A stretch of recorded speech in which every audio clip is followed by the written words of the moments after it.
बाकी जो हम बातें सुनते हैं कि वैम्पायर्स है, ज़ॉम्बीज़ है, ये क्या समझते हैं कि रियल है कि फ़िक्शनल चीज़ें? देखें ज़ॉम्बीज़ तो मेरे ख़्याल से फ़िक्शनल है, क्योंकि इस तरह का वायरस अभी तक कोई आया नहीं है, ठीक है? ज़ॉम्बीज़ बनते ही वायरस के थ्रू हैं। हुँ। बहुत सारी इस तरह की वीडियोज़ आई हैं जिसमें ये क्लेम किया गया कि चाइना में इस तरह का वायरस आ गया, वीडियोज़ लीक हुई कि आपकी एक बॉडी पड़ी हुई है हॉस्पिटल रूम में और वो बॉडी एकदम से उठ के एबनॉर्मल हरकतें करना स्टार्ट कर हुँ, देती है। हुँ। तो अभी कुछ कहा नहीं जा सकता उसके ऊपर, क्योंकि लेकिन मूवीज़ मूवीज़ में बहुत भी सारी बनी हैं। एग्ज़ैक्टली मूवीज़ में यही दिखाया गया है कि एक वायरस आ गया, अपोकलिप्स आ गया और ये वायरस ट्रांसफ़र हो गया, किसी ने काट लिया तो काटने से ट्रांसफ़र हो गया। अब कितनी मूवीज़ आई हैं, रेज़िडेंट इविल, सीज़न्स इतने आए हैं, hmm, walking hmm. Dead, all of us are dead, ये इतने सीज़न्स आए हैं और इसमें इतना वो वाज़े तौर पर जो है वो बताया गया है कि ज़ॉम्बीज़ किस तरह आते हैं, उनका ओरिजिन क्या होता है। कोई एक लैब लीक होता है और लैब लीक होने के बाद ही ये वायरस फैलता है। ड्रैकुला का, वैम्पायर्स का, ये काफ़ी ज़्यादा मशहूर है और काउंट ड्रैकुला के नाम से एक वाक़ई में एक ऐसा इंसान था जो दिन की रोशनी में इंसान था। दिन की रोशनी में बाहर नहीं आता था, वो रात को ही उधर रहता था और वो कहते ये हैं कि वो ब्लड ही सिर्फ़ कंज़्यूम करता था। खाता नहीं था किसी को, लेकिन हुँ। वो कंज़्यूम जो उसके पास लोग जाते थे, वो ब्लड लेकर जाते थे, वो ब्लड ही सिर्फ़ कंज़्यूम करता था। अच्छा, अब्राहम लिंकन का बड़ा मशहूर है। अब्राहम लिंकन को वैम्पायर हंटर भी कहा जाता है। आपको पता है इस बात का? नॉर्मल इंसान का फ़ोन पी के ज़िंदा कैसे रह सकता है? कोई एक इस तरह की बीमारी होती होगी, मैं मेडिकली इतना लिटरेट नहीं हूँ, हुँ। लेकिन मैंने सुना यही है और अब्राहम लिंकन जो आपके यूएसए के प्रेसिडेंट रह चुके हैं, तो उनके बारे में ये बहुत मशहूर है। एक मूवी भी बनी थी उनकी लाइफ़ के ऊपर कि वो वैम्पायर हंटर थे। वो स्टेक नहीं होता हुँ, लकड़ी का हुँ। जो आप कहते हैं कि अगर आप वैम्पायर के हार्ट के अंदर अगर करें तो वैम्पायर उसी टाइम पे मर जाएगा। हुँ, हुँ। तो अब्राहम लिंकन का ये मशहूर वाक़या था कि वो वैम्पायर्स को हंट करते थे। क्योंकि ऑब्वियसली उस टाइम पे आपकी ये सारी विचक्राफ्ट की प्रैक्टिसेस वगैरह, विचेस को जलाया जाता था। जो विच पकड़ी गई है उसी को पकड़ के फ़ौरन से पहले जला दिया गया। आपकी ये इतनी मूवीज़ है, कॉन्जरिंग जो मूवी आई थी वो एक रियल इंसिडेंट के ऊपर बेस करती है कि किस तरह का वो बाथशेबा एक औरत थी, जो विचक्राफ्ट जिसने अपना बच्चा जो था वो 9 से 8 माह का, वो उसका गर्दन काट के उसने सैक्रिफाइस किया था सिर्फ़ और सिर्फ़ इमॉर्टैलिटी हासिल करने के लिए। तो इस तरह की चीज़ें बिल्कुल एग्ज़िस्ट करती हैं। वैम्पायर्स करते हैं, बिल्कुल करते हैं, इस तरह के बीस्ट बिल्कुल एग्ज़िस्ट करते हैं। मैं मानता हूँ, मेरा बड़ा सॉलिड बिलीफ़ है और ऑब्वियसली खुदा ने ये कहा है कि हमने ये जब पानी बनाया, ज़मीन बनाई तो हमने इसके अंदर तरह-तरह के जानवरों को उतारा। बिल्कुल। तो मखलूक़ात। मखलूक़ात को उतारा। तो इस तरह की चीज़ें डेफ़िनेटली एग्ज़िस्ट करती होंगी। फिर आपका एक ऊटा का स्किन वॉकर रैंच बहुत मशहूर है। सुना है आपने उसके बारे में? नहीं। वहाँ पर ये बकरियाँ गायब हो जाती हैं। Skin walker ranch. Skin walker ranch के नाम से मशहूर है। रात के टाइम पे कुछ इस तरह की एनोमलीज़ जो वहाँ पर लोग रहते आए हैं, अब तो ख़ैर वहाँ पर कोई नहीं रहता, लेकिन जो लोग वहाँ पर रहते आए हैं, उन्होंने कुछ इस तरह की एनोमलीज़ डिस्कवर की हैं, जिसमें बकरियाँ जो हैं, हुँ, हुँ। शीप्स मैं कहूँगा, शीप्स आधी कटी हुई मिलती हैं सुबह के टाइम। लाइक उनकी इंटेस्टाइन्स वग़ैरह जो है वो निकली होती हैं और कुछ काउज़ आपकी टेलीपोर्ट हो जाती हैं वहाँ पे।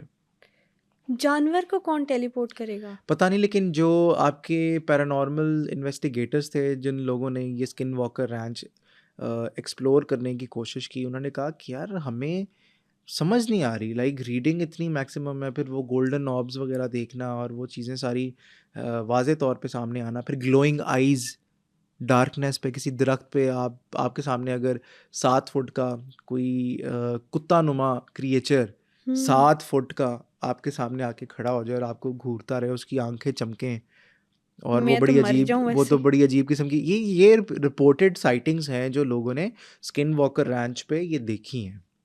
स्किन वॉकर रैंच बहुत मशहूर है और आप यूएफओज़, अजीबो-गरीब किस्म की लाइट्स, जो फैमिली वहाँ पे रहती थी वो नौज़िया एक्सपीरियंस करती थी।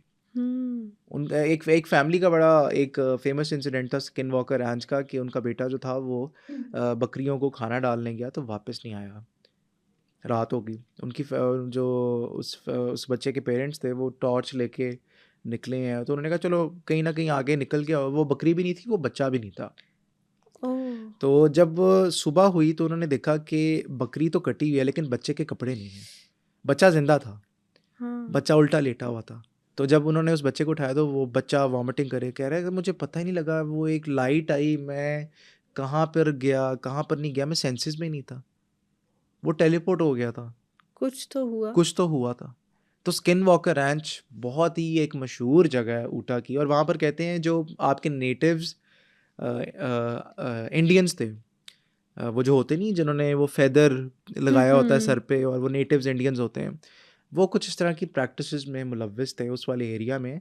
तो उनके जाने के बाद वो जो चीज़ें थी, वो जो मखलूक थी ऊटा वाली साइड पे, वो वहाँ वहीं पर हैं। ओके। आपके पोर्टल्स वहाँ पे एग्जिस्ट करते हैं। अच्छा लोगों ने इस तरह की एनॉमलीज जो हैं वो डिस्कवर की हैं वहाँ पर। अच्छा, ये अभी आप ना जानवरों की बात कर रहे हैं तो हुँ, कहा जाता है कि पंजाब में भी एक इलाका है जहाँ पर होता ये था कि जो गायें होती थी हुँ, उनके यहाँ पर 2 दाँत के निशान होते थे और वो गिरी मिलती थी हुँ, रात को। हुँ। यानी कोई ना कोई ऐसी मखलूक़ात तो हैं जो एग्ज़िस्ट करती है। बिग फुट के बारे में भी कहा जाता है। बिगफुट एक ही है, बिगफुट और येटी, एबोमिनेबल स्नोमैन, ये सारी एक ही क्लैन से जो है वो बिलॉन्ग करते हैं। ओके, और इस पे तो बिगफुट, बहुत सारी जो हॉलीवुड की मूवीज़ है वो भी बनी है ना? अच्छा, कुछ हॉलीवुड मूवीज़ के अंदर ना कुछ सीक्रेट्स एक्सपोज़ किए जाते हैं। हम तो मूवी देखते हैं ना कि एंटरटेनमेंट है और एक ऐसे। एक्शन है, स्केरी है, लेकिन हॉलीवुड डायरेक्टर्स ने बड़े ही स्मार्ट तरीके से आपके फ़ोकलोर्स को ये एक्सपोज़ किया होता है कि ये एग्ज़िस्ट करते हैं। और जैसा ये मम्मी मूवी में येटीज़ हेल्प करने के लिए आते हैं हीरो को, ये हुँ। भी एक है, ये भी एक चीज़ है। तो इस तरह की चीज़ें एग्जिस्ट करती हैं। येटीज़ सुपरनैचुरल ज़रूर हैं, लेकिन चीज़ें जो हैं उनके साथ-साथ मुझे ये लगता है कि इंसान को एक स्पेस अगर इंसान की हुँ। है तो उससे बियॉन्ड नहीं जाना चाहिए। क्योंकि ऑब्वियसली एक आप फ़ोकलोर को टच कर रहे हो, आप एक मिथिकल क्रिएचर को अगर आप टच कर रहे हो तो उसके कॉन्सिक्वेंसेस कोई इतने अच्छे नहीं होंगे। और नेपाल गवर्नमेंट ने तो 5,000 रुपए भी रख दिए थे ना हाँ, कि लाइसेंसेस वगैरह जारी किए थे। जिसने भी यटी को हुँ। तलाश करने के लिए जाना है वो 5,000 की फ़ी देगा। आई थिंक जो राज है ना वो राज ही रहे तो बेहतर है। तो आप अभी एक्सप्लोर ना ही करो उस साइड को तो बेहतर है। और जैसा कि अभी आपने बात की थी कि उस साइड पे तो बहुत सारे पोर्टल्स भी हैं, और उससे पहले हम बात कर रहे थे बर्फानी एरियाज़ की, तो ये भी हुँ। कहा जाता है अंटार्कटिका में भी पोर्टल है। अंटार्कटिका की एक पिक्चर लीक हुई थी इंटरनेट पे जहाँ पर उन्होंने कोई 7 से 8 फुट की स्पाइडर की इमेज ली थी। अब वो इतनी बड़ी स्पाइडर आई किधर से? एक बड़ी अजीबो-गरीब किस्म की स्पाइडर थी।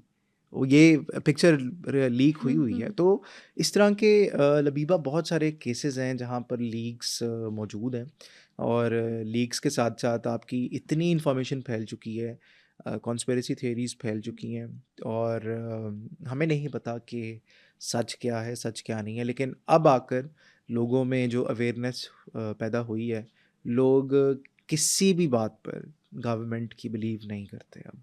लोग कहते हैं कि हम खुद से एक्सप्लोर करेंगे। बिल्कुल ऐसे है। दुनिया बहुत फ़ास्ट होती जा रही है ना, जदीद टेक्नोलॉजी का दौर है। एक क्लिक पे आपको पता चल जाता है कि क्या हो रहा है, कहाँ यस। दुनिया के किस कोने में।